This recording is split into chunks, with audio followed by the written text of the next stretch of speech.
So I want to make this video here to go back about 10 years why this car came about.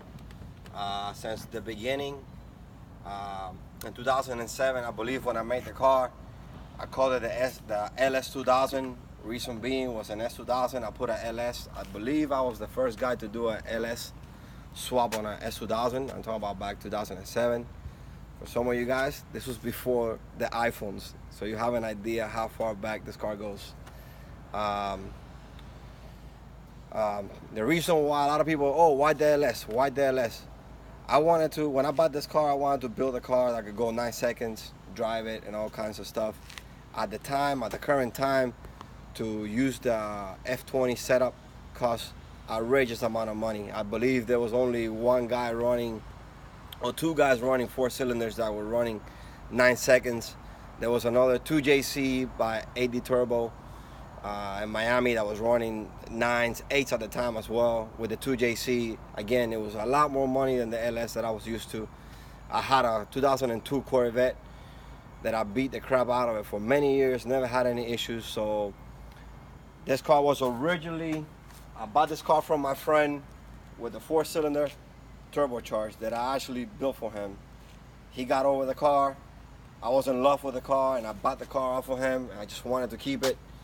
And 2-3 years, maybe 2 years after I had it, I got tired of having the 4-cylinder forced induction. There was issues, clutches. It wasn't really good power at the time. So I decided to sell the motor and the swap. With all that money that I got, I actually was able to buy a LS2 engine from a rollover Trailblazer, and I put that motor and transmission into the car. First time the car went out on 125 shadow nitrous, the car went 9s, which that's what I wanted to do at the time. Like I said, there was only 1-2 guys with the 4-cylinder engine running 9s at that time when we did this. And as time has evolved, it's turning into this now. Always a dream of mine was to, when I bought this car back in 2005, 2006, I wanted to have a tub. I wanted to put a 9-inch solid in the back, and we did that this year. With a guy that I met in Orlando, did a fantastic job finally making my dream come true, which was something I wanted back in 2007 when I first built the car. I didn't know the right people when I built this car, so everything was one-off. I never built any custom cars at the time. I only done install. Like, I bought parts off the shelf, put them onto cars. I never did anything to this particular stand. So as the car has evolved now, we went through a lot of, let me see, this is the third type of engine we had on the car. It's a 6, we had a 6.0, 6.2, 5.3. This 4.8 in here has been over 1,000 horsepower now for over 2 years. Just last year we did an AEM Infinity.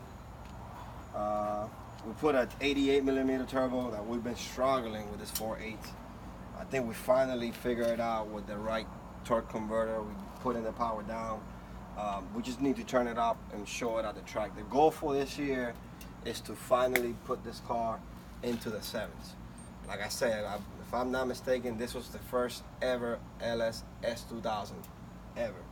The first to be driven on the street, first to be raced at the track, first to the 10s, 11s, 8s, hopefully the first to the 7s.